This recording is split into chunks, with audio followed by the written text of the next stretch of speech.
name's Justin LeClue, and I'm here today with Will Sloan. And you're listening to the Important Cinema Club Shocktober edition. Oh! I want to suck your blood. Rattling chains. Oh no, look, there's a Frankenstein. Arrgh. And wait, is that Frankenstein Boris Karloff? And yes, his name is Frankenstein. He was created by a doctor named Frankenstein, and being his son, his last name would also be Frankenstein. Wow. Isn't it weird, Will, that we've never talked about Boris Karloff up until now? It is weird because probably more than any other person, he is the cinematic embodiment of horror. Probably still even. Is that too grand a statement? No, I think that's a pretty, real statement, just because Frankenstein is probably one of the most iconic monsters that there ever was. But at the same time, while he acted in hundreds of movies, there's not any particular one that the population at large would point to and be like, yes, the other great Boris Karloff performance other than The Mummy. And they're just angry that, the actual wrapped up mummy isn't in the movie that much. Boris Karloff will forever be immortal for just the image of the Frankenstein monster. It's funny. This is maybe a digression, but when he died, often newspapers, the photo they ran with the obituary was Glenn Strange, guy who played him in Abbott and Costello Meet Frankenstein. But nevertheless, I think the name Boris Karloff endures. And yeah, I was trying to think, why had we never talked about Boris Karloff, given that we talked about his most prominent rival, Bela Lugosi, like years ago on this podcast, and have talked about Bela Lugosi pretty regularly, just in passing. Well, I'm going to say because we love Bela Lugosi, and also Bela Lugosi really climbed into the dumps early on in his career, and that there's something interesting to see Bela working within that system, giving it his all in Poverty Row Productions. And that's not something that Boris did until way late in his career when he did the Mexican pictures. He was always a studio guy. It's true. Bela Lugosi has, I guess, in some ways, a more dramatic career arc or a melodramatic career arc. He had certain depths that you kind of can't believe. I mean, Bela Lugosi meets a Brooklyn gorilla with a pair of Dean Martin and Jerry Lewis imitators, or, of course, the Ed Wood movies. When Boris Karloff did the Mexican movies at the very end of his life, there's something just kind of like run-of-the-mill in the sadness of that. It's quite typical. You don't get Boris hamming it up as much as you would want, because he's old, he's on oxygen. He just can't do that kind of stuff anymore. Well, while you see Bela in the Ed Wood films, he is giving it his all, like it's the greatest performance that he could ever give. And that's where the magnetic attraction it lays. I would say Boris Karloff, at least working in English, had a greater range than Bela Lugosi did. I mean, Lugosi, among the many things that hampered his career was the fact that he had this very thick Hungarian accent that he never shook, so that limited his roles. But there's a personality to Bela Lugosi that I think we're drawn to. There's a sort of, he has a consistency in all of his performances. I can watch Bela Lugosi in virtually anything. I've seen him in some of the worst movies of all time. And I'm not even talking about the Ed Wood movies. I'm talking about Old Mother Riley Meets the Vampire. The argument would be that Boris also has that baseline of quality, that you're always getting his voice, his performance when you watch his films. But going through the pictures that we watched this week, I think what's interesting is that because he's working in the studio, he's kind of surrounded by a quality that rises to his level, but by doing that, kind of softens his performance, where you're like, this is good, but I wish it was maybe a little bit worse to make Boris that much more interesting in the role. Yeah, I think there's some truth to that. I think Bela Lugosi in The Devil Bat really pops in a way that Boris Karloff sometimes doesn't. But anyway, I don't want to sound like I'm bad-mouthing Boris Karloff, because watching these movies was a reminder to me that, he really is great, right? Oh, he's amazing, yeah. And there are a couple of different kinds of Boris Karloff performances. I think one reason why we had never done him before is because in a lot of his roles, he's a bit of a chameleon. Bela Lugosi has that very consistent personality, but when you watch Frankenstein or The Old Dark House or The Mummy or The Raven or some of the classic ones, The classic The Raven, the Roger Corman comedy. No, I was thinking the Lou Landers Universal one from the 30s. I wouldn't put the Corman one necessarily near the top of his filmography. No, the one where Boris Karloff couldn't even go down some stairs because he was too elderly. I do think that one has certain pleasures, but I mean, in those early ones from the 30s, they were really hyping him up as the new Lon Chaney, the man of 1,000 faces. But then there's another body of films which probably encompasses most of his movies, where, yeah, there is a more consistent character that he plays of a sort of kindly seeming older man, like a kindly seeming mad scientist with this. Yeah, he's always a mad scientist. I mean, Bela Lugosi got struck with that as well, but Boris, boy, he seems to have 100 mad scientist roles under his belt. And he always has that, lisping British accent. And in one of the movies that we watched, The Man They Could Not Hang, part of the horror of it is that this seemingly kindly man is driven to such horror or is capable of such horror. By the way, we didn't watch Targets again, which is certainly one of his best movies, as well as one of his very last. And you'll remember that in Targets, it was sort of a meta movie where he played this old, very Boris Karloff-like movie star. He essentially played himself. And in that movie, he was coming to terms with the fact that, well, his brand of horror has become outmoded in this world of mass shootings and the Vietnam War and, real horror. And I did think about that a bit watching these movies, because in the movies where, he's not wearing heavy makeup, where he's playing a kindly seeming mad scientist, or where he's playing Mr. Wong or a character like that. Oh boy, yeah. Problematic, by the way. Yes. But in those movies, there is always he's a bit like Vincent Price, where he often has a sort of ironic remove. I was thinking of that story where when he was shooting the Black Cat, supposedly just as the cameras were about to roll, he'd say something like, "Here comes the heavy." You see that sense of humor. You see that sort of knowing theatricality in a lot of his movies, which I think is different than somebody like Bela Lugosi, and is certainly different from the generation of horror that displaced Karloff in the 60s and 70s. Well, I think that Boris talked a lot about the fact that he was a little bit disquieted by the fact that he was a horror guy. That it was always something he was a little bit uncomfortable with. You'll see interviews with him where he's like, horror is about revulsion. Terror is about spine tingling, and I prefer terror. And so monster stuff and other things like that, the fact that they followed him for his entire life is something that he was always a little bit uncomfortable with, and may also play into the fact that his films are kind of tame in a way that Bella's weren't, because Bella, again, was at the bottom of the barrel. I mean, I know that we keep going back to Mr. Lugosi, but that's just because he is such a point of comparison to Boris, the man who is making pennies on Boris's dollars. So Boris Karloff was born William Henry Pratt in 1887.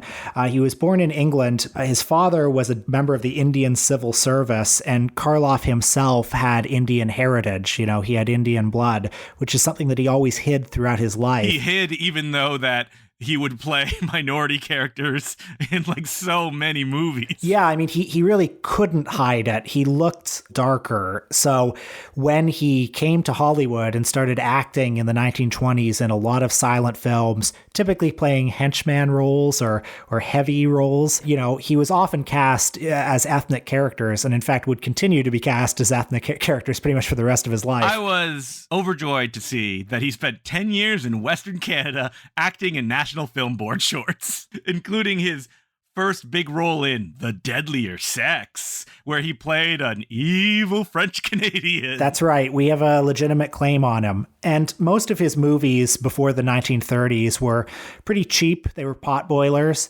His big break before Frankenstein, though, was for Howard Hawks in his movie The Criminal Code, where he plays a very memorable henchman role. And it was that role, as well as working on the Universal lot, that got him his role in Frankenstein. Now, we've talked about Frankenstein on our James Whale episode and also on our Robert Florey episode, but let's talk about the film from the perspective of Boris Karloff's performance and what he brings to this movie. And I think something that's really important is that Boris Karloff has a face that you can easily draw a caricature of.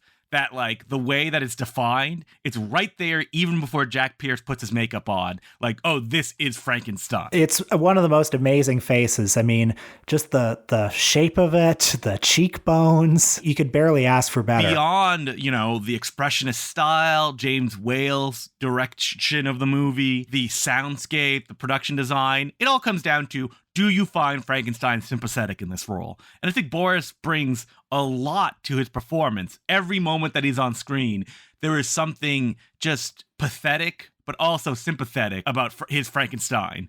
And the way that he just kind of like reacts to light, the way that he gets angry.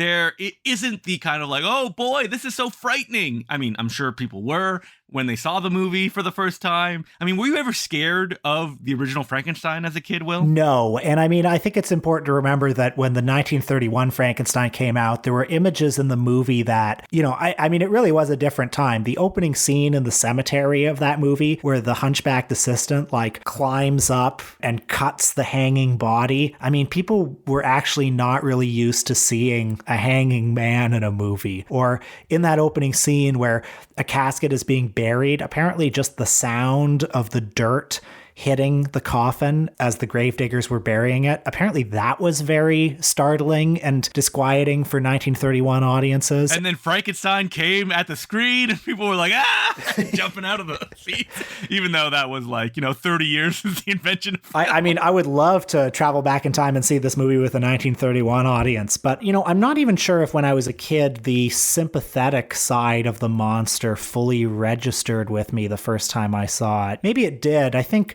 when I was like 8 or 9 years old, I was thinking of monsters pretty much just in terms of being monsters. I mean, watching the movie now, I don't know, maybe you just develop more empathy as you get older. I mean, absolutely. Children are little monsters who cared for no one but themselves. Yeah, and I mean, the Boris Karloff monster basically is a child, and I think it helps having a little distance from childhood to recognize that. Two of the very memorable scenes of this movie are his first entrance, where he wanders out of the room and then Dr. Frankenstein opens the skylight and he lifts up his arms to try to feel the light, to try to grasp the sun, basically. I mean, that's just such a powerful moment showing this, like, he's just a creature. He hasn't really developed anything except like sensations. Or the famous scene of him and the little girl and the way that Karloff chooses to play that, the killing of her, throwing her into the lake. And the way that he kind of reacts by getting down and like splashing the water, unsure of what he's done, and then turning around like a terrified animal who knows that they did something bad but don't know how to fix the problem. I mean, you see that all on Karloff's face, which is underlined when you learn that he didn't want to do that he and James Whale got in a huge fight about that they just wanted to cut away, and that it was that way for a while in the theatrically released movie. I learned from watching a recent documentary about Boris Karloff, which you can find on Shudder. James Whale, when he took over the Frankenstein project from Robert Florey, he wanted a monster who could be frightened in addition to being frightening. So, he didn't want Bela Lugosi, who he thought wouldn't be capable of that. That scene at the lake is so important. I've seen this movie so many times and it's so iconic, but when I'm not watching it, I forget the nuances of Boris Karloff's performance, how sort of like when he's throwing the little petals into the water, how that look of like uncomplicated glee that he has on his face. And then after he's thrown the girl into the water, which, as you mentioned, was cut out of most theatrical prints in 1931. It's since been restored. In that doc, there's a guy that's like, oh, they should have kept that cut out. And it's like, no, because somebody else points out, it's like, it looks like he sexually assaulted her then. But I mean, I guess it was just like widely considered too much for 1931 audiences. And it was, as you alluded to, considered too much for Boris Karloff, who tried very hard to talk James Whale out of it. And apparently James Whale tried to punish Karloff for his being an upstart by a couple days later making him take and retake this one very meaningless shot of just the monster carrying Dr. Frankenstein over his shoulder. Like he did that to physically hurt him as punishment. Yeah, supposedly because Karloff had also worked construction for a while in the 20s, that like physical problem is something that plagued him as he was trying to act later in his career, which explains why he was a little bit more morose in his later pictures. I have new appreciation for Karloff's performance in this movie because I have a dog now. I didn't have a dog the last time I saw this movie, and you can see how the Frankenstein monster character really is like an animal. The whole subplot in this movie where like Fritz steals the criminal brain and they put a criminal brain into the monster's head. I mean, it's like pretty ridiculous and was wisely downplayed when they made Bride of Frankenstein. The monster is not even really given a chance to not be a criminal. He just behaves in the movie how any frightened animal would. You know, he hasn't had time to adjust. And pretty much, I mean, Victor Frankenstein, sorry, he's not Victor Frankenstein. He's Henry Frankenstein in this movie for some reason. Yeah, not Igor, Fritz, the lovable Fritz. Yeah, they make some strange choices with the names. The monster is basically just treated because he lashes out as any frightened, confused creature would. He's just treated as if he is a monster and must be completely disowned. And I mean, the scene at the end of the movie where he's caught in the windmill as it's being burned, the way that James Whale lingers on Karloff, basically just like shrieking in agony like he is a dog that's been caught in a trap. It's really heartbreaking. Because we got this sympathetic Frankenstein right from the beginning, it kind of defined the Frankenstein monster from there. And it'd be fascinating to know what it would be like if we didn't have Boris Karloff in this central role. Like, what would have happened if it was Bela Lugosi in the middle of this? Would we have gotten the same kind of performance? Would he have played it that way? Or would he have played it more like a snarling monster? I mean, we've gotten Bela as Frankenstein, arms outstretched because he's supposed to be blind, moving around. But again, that comes in the wake of Karloff that defined everything. So it's impossible to know what it would have been. It's sort of unthinkable because, I mean, I don't want to give this movie credit with necessarily inventing the notion that like, but isn't the real monster society? Isn't the monster really just a victim? Because of course, you know, Mary Shelley already came up with that. But this movie and Lugosi's performance really did help popularize the idea. I mean, thinking of somebody else in this role, you kind of have to, I mean, maybe I sound like I'm overstating it, but you almost have to imagine a whole different 20th century. I mean, it was so influential of just the idea that a monster could be shaded, could have texture.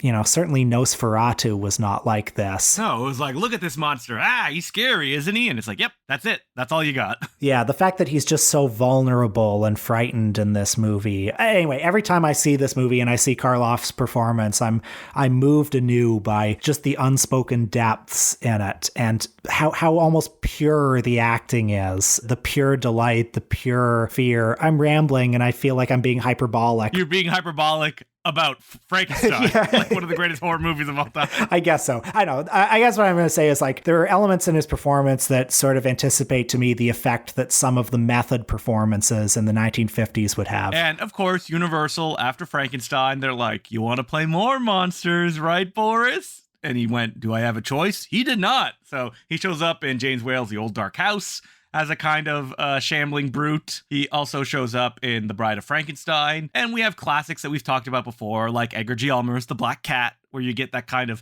sinister, as Will previously said, heavy Boris Karloff. And it was kind of tough for us to pick what movie we wanted to do after that, because you look at Boris Karloff's credits, and he has a whole bunch of them, but they all pretty much hang at the same level in his filmography. Like, you look at Letterboxd and you look at what is most popular, and it's exactly what you would expect. Frankenstein, Targets, The Grinch Stole Christmas, and then it's like, I don't know, why not Comedy of Terrors, or one of the Val Lewton films that he was in, Isle of the Dead. I mean, those are primo Boris Karloff performances in stuff like The Body Snatcher, which is so goddamn good. Oh man, The Body Snatcher is one of my very favorite ones. I mean, The Body Snatcher was the one that I feel like when I saw that, the Val Lewton style really clicked for me. That's the movie where I realized that Val Lewton movies are about hanging out in the dark, hearing the rain and the wind. You know, that's what the horror is. And that's a rare one where Boris gets to play a lower class character and gets to imbue him with that kind of menace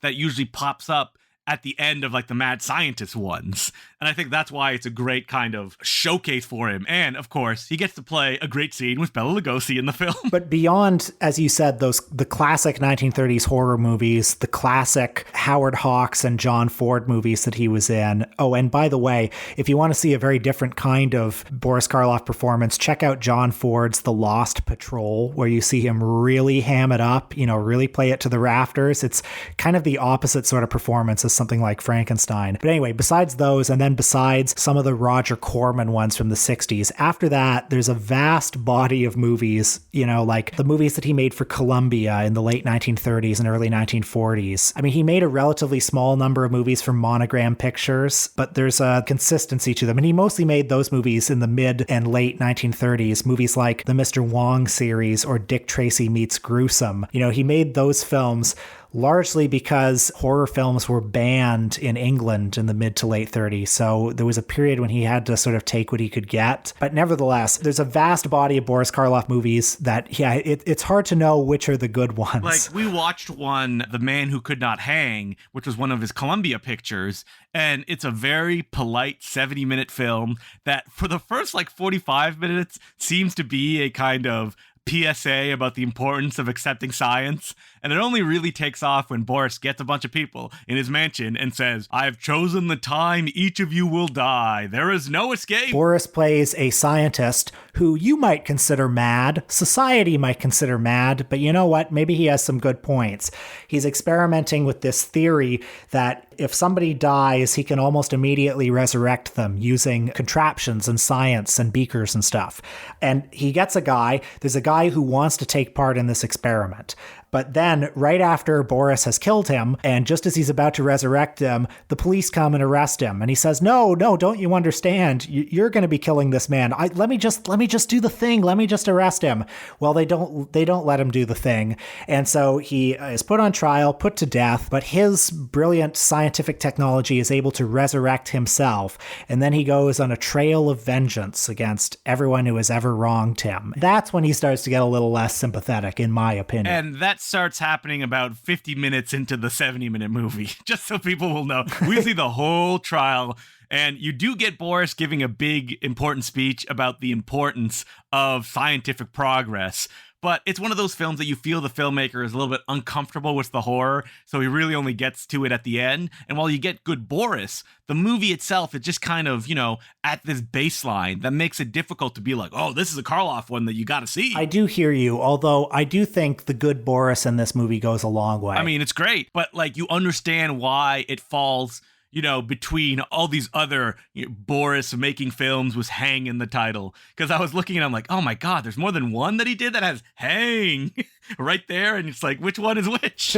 Yeah, there's several movies with almost the exact same premise. I know that we also, or at least I also watched The Black Room from 1935. Did you check that one out? Yes, I did. And this one is notable because it's directed, according to Leonard Maltin, by the only man that liked making horror movies or, these kind of films at Universal during this period. Yes, his name was Roy William Neill. He specialized in the Sherlock Holmes movies with Basil Rathbone. He also directed Frankenstein Meets the Wolfman. Don't hold that one against him. Yeah, probably his most popular movie today. I was very impressed watching The Black Room from 1935 just because Roy William Neill is always just throwing some interesting composition at you. Mm-hmm. The old dark house, the old spooky castle atmosphere, the graveyard atmosphere is very strong in this one. He's always doing all sorts of wagon wheel Joe shit, like putting something in the foreground, giving you a bit of a canted angle, giving you some heavy shadows. I definitely think Roy William Neill is one to put on the termite artist list, someone for further research. The only issue is that you're going to have to watch a lot of Sherlock Holmes films in that case. I guess so. Anyway, The Black Room is notable too because Boris Karloff plays two roles. The movie is set in 16th century Hungary, where there are these twin boys who were born, at this castle, and there's the prophecy that the younger one will murder the older one. Now, would you believe it? That eventually does happen. Do we get twin dragon-like effects in the movie? Yes, we do. Boris is sharing the same screen. I think Boris, again, a lot of fun in this movie. Sort of a similar performance to The Man They Could Not Hang, He can do the kindly thing, he can do the scary thing. Always, though, with a certain amount of remove, if that's the right word I'm looking for. Always with a certain amount of lip-smacking pleasure in the scariness of it all. That's what people wanted from Boris. He knew what his shtick was, and he was happy to deliver in all of these movies. What's interesting about these films is that they don't have any of the like monster hooks or real gruesome stuff to them. So it's kind of like, well, it's kind of a gothic thriller. And that's what you need to expect when you walk into these and you sit down for their 70-minute running times. To conclude, I would just say, even though we were talking about how there's a vast body of Boris Karloff movies that it's sort of hard to choose from or hard to differentiate or easy to forget which one is which, the upper tier of Boris Karloff's filmography is pretty much unmatched for a horror actor. I mean, Frankenstein, Bride of Frankenstein, The Mummy, The Black Cat, The Black Sabbath. Yeah, I was going to say that I really enjoy his late period in his career where he was such an icon that his mere presence and just, the little subtle notes that he's playing were enough to just like make the movie, like Black Sabbath. I mean, when he shows up in that one, hosting it and the segment, just great stuff. His narration performance in How the Grinch Stole Christmas, so goddamn good. So good because it really leans into the softness of him. There's a joyous side of Boris Karloff that one really takes advantage to. Or even something like the late period British film The Sorcerers, which was directed by Michael Reeves, the guy who did Witchfinder General. There's such a sadness to the Boris performance because he is playing an older man who, is trying to relive his younger days. And he just knows how to hit those notes. That it's kind of like a proto-Targets in that sense. Still a lot to enjoy. And of course, you can watch the Mad Monster Party and go, why am I not enjoying this? I should be enjoying this more.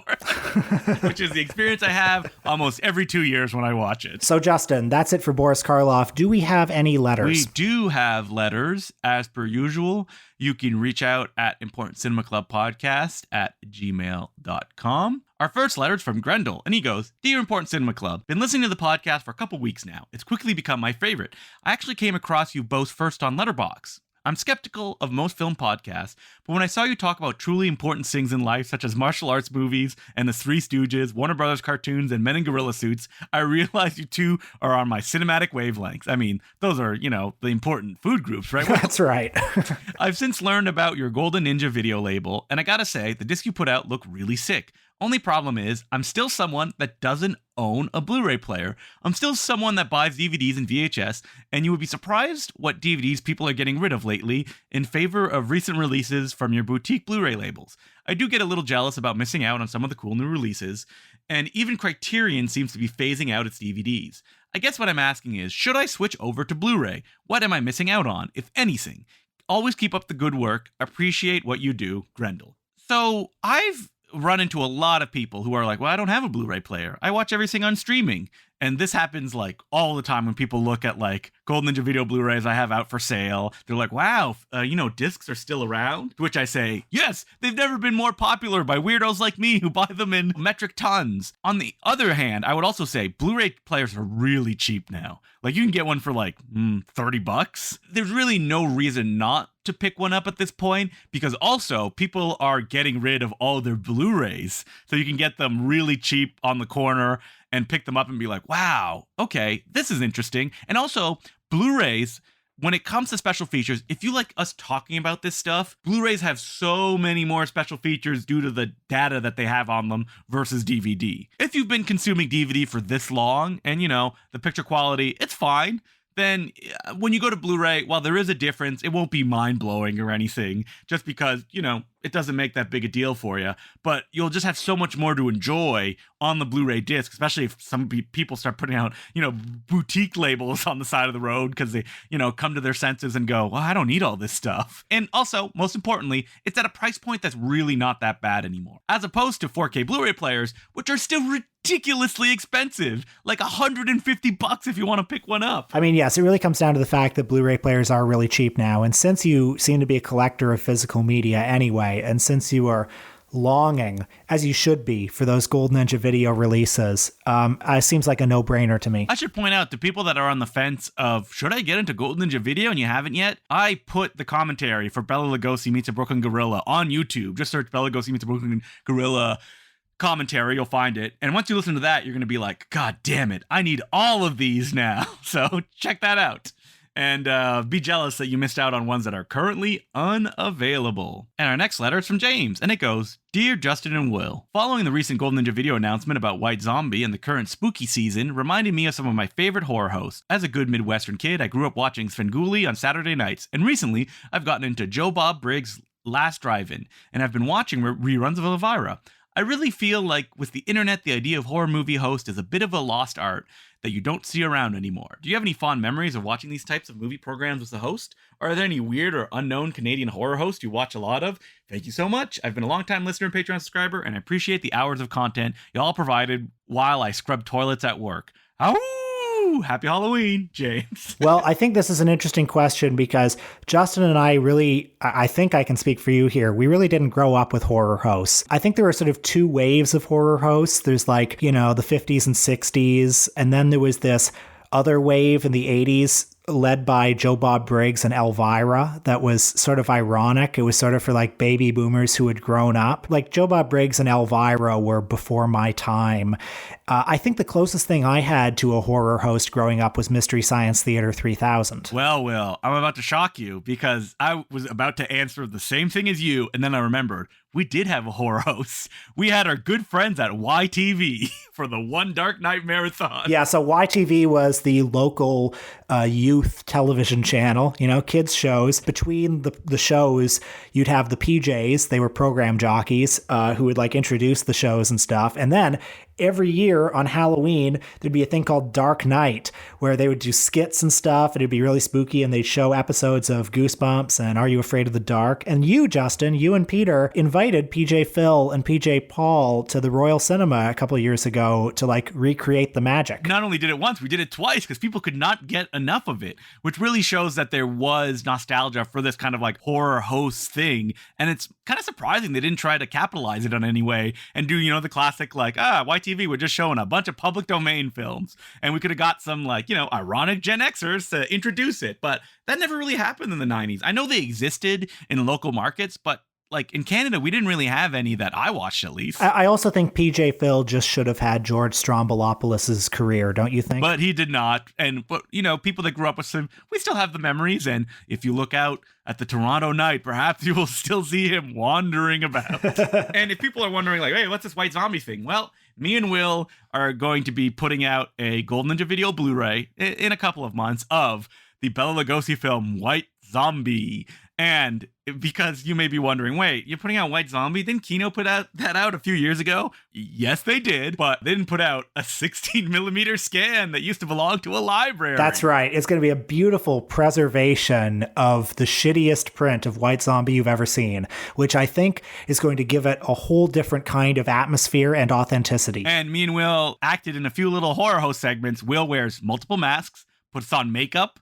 That's a real blast, and I think it'll be really fun as a Blu-ray release. And not only that, we'll also scan another Bela Lugosi film that has never been released in HD. So people are going to be wondering, like, oh, wow, did they find a lost Bela film? No, we didn't do that. As Will says that I often used to do when I introduce films, set your expectations accordingly. So that's going to be coming soon to Golden Ninja Video, and thank you very much for that letter. This week on our Patreon, we're going to be talking about horror movie marathons, which at this point, it's kind of become a yearly tradition of doing an episode talking about that. That's right. Justin and I are each going to recommend 3 movies. We're each going to curate a horror movie marathon for you to hold during the holiday season. And we've each tried to pick a couple of deep cuts, a couple of movies you might not have heard of, or if you have heard of them, a way to look at them from a different angle. So that's what we're doing on our Patreon this week at patreon.com/theimportcinema. And next week, it's finally happening. Guys, you can stop sending us letters about it. Somehow, one of the most requested directors that of the Important Cinema Club, that's not Nick Rogue, it is Jean Rollin, the man who pioneered the naked vampire film. That's right. And I haven't seen a lot of Jean Rollin, and I think it's mostly because when I have that itch, I scratch it typically by watching a Jess Franco movie. That's right. But I'm excited to finally immerse myself in Europe's other great slow-paced naked horror guy. So are we going with the classics like Fascination, The Iron Rose, The Living Dead Girl. Sounds good. The Shiver of the Vampires. I don't know which one you watched. Did you watch like The Nude Vampire? I watched The Nude Vampire, yeah. I mean, you look at these titles and I genuinely go, have I seen this one? I'm not sure. But you know what? We're jumping in. I'm going to crack open my anthology of Jean Rollin essays. So, this is a whole world we haven't discovered, and I'm excited on jumping in. So until next week, my name's Justin McClure. I'm Will Sloan. Thanks for listening.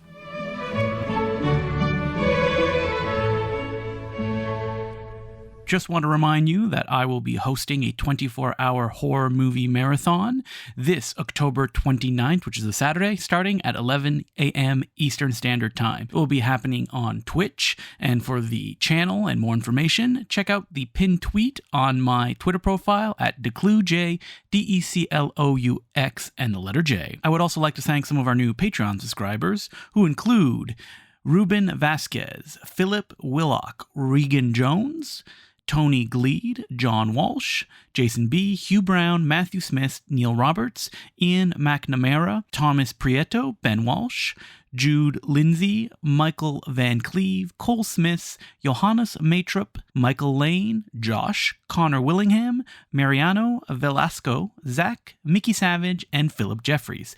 Thank you all for becoming patrons. We could not keep doing this without you.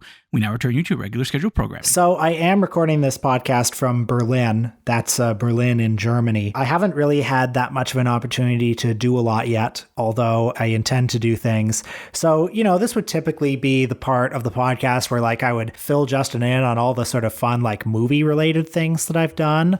I haven't really done a whole lot of fun movie-related things yet. I did go to a bar last night that was called Filmkunstbar Fitzcarraldo, which is both a bar and a video store. Oh, wow, cool, a video store. Yeah, it has a whole basement full of DVDs, so you should check that out when you're in Germany next.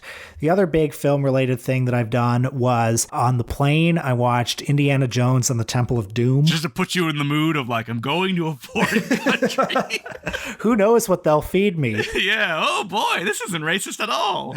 I love that you said that you're I'm getting into Berlin, and what's the Cinematheque playing? A Werner Herzog retrospective. I assume that's running 24 hours a day. Yeah, the Berlin Cinematheque does have a Werner Herzog show on right now, which I do intend to see in the next couple days. Probably that's for the tourists. You are a tourist. Yeah, so I'm excited for that. There is, in a couple of nights, there's this one theater that's showing It Is Not the Homosexual Who Is Perverse, but the Society in Which He Lives. And I don't know if it's subtitled or not. I would say probably not. Probably not, but 70 minutes and I can say that I saw it in Germany. Are you going to the stores and you're hey, where are your hard boxes and your media books? That's what I really want. What is the main store where I can get those bad boys? That's a good point. I should look that up. I need my copy of Jet Li's High Risk, aka Total Risk in Germany. It sounds like you have some movie-related stuff all lined up, Will. And I'm also going on a trip to LA in a couple weeks, and it's wild when I asked on Twitter how many suggestions people had for stuff for me to do. And I was surprised that I thought you had gone recently in the last couple of years, but you point out you haven't gone since you were a kid. I would love to go to LA at some point. I'm still kicking myself that I didn't go to Monty Hellman's Airbnb when he was still alive. But yes, one day I will go back to LA. But what do you have planned? Are you going to see anything, do anything? Well, I'm definitely going to go to the theme parks because I haven't been to any of those big theme parks since I was also a child, probably about 12 years old. So I'm really excited about that. And we're probably going to do studio tours, which is interesting because you can go to Paramount and look at all the Paramount stuff. Is that something that you would be interested in when you go down to LA? Oh, look, they're filming, I don't know what sitcom, The Goldbergs or something like that. I wouldn't necessarily be interested in seeing the Goldbergs film, although I would be interested in being on the Warner lot or something, trying to find Clint Eastwood's bungalow if it's still there. Before they all shut down and there's just no one has any lots. I'm just surprised that they even exist on that level. But beyond that, it's interesting to look at LA and go, oh, look at all these movie screenings that are happening. And I could probably see in Toronto at some other point. And that's the thing is when you go to these places, you need to find something that you could only ever do there. And when it's movie related, it has to be visiting locations. You pointed out, oh, I would go visit the place where Bela Lugosi smelled the flowers. But unfortunately, you told me that maybe that house has been torn down. It is. But the studio where Bela Lugosi still worked is there because there was a bar attached to it. And the bar is still there. Oh, that's Gold Diggers. Yes. I've heard good things about Gold Diggers. Yeah, we looked at photos and it looked like, oh, classy now. Not the haunt that Ed Wood would be doing his thing late in life. Well, to any LA residents, I encourage you, please go to Gold Diggers Bar, and then in the alley next door, if you can get in, or climb the fence or do whatever you need to do, somewhere down that alley is the tiny studio where they shot Plan 9 from Outer Space. So please go and do that for me. And then have a drink at Gold Diggers, because apparently Ed Wood himself loved it. The fact that you can rub shoulders with so much Hollywood history there. I mean, I'm sure the building probably doesn't really exist, but you can stand on a spot where all of these famous people also stood. And if people have any suggestions of what Will should do while he's in Germany, you should tweet the Important Cinema Club. Same thing for if you are an LA native and there's this really cool movie-related thing that you think that I should do, let me know, and I will add it to the list. I'm only there for a week, though, so there's only so many things that I can do. Also, I don't have a car, so that's going to limit my options a lot as well. Hashtag Will in Germany, hashtag Justin in LA. I just want the hashtag to be used for practical purposes. I don't want to laugh.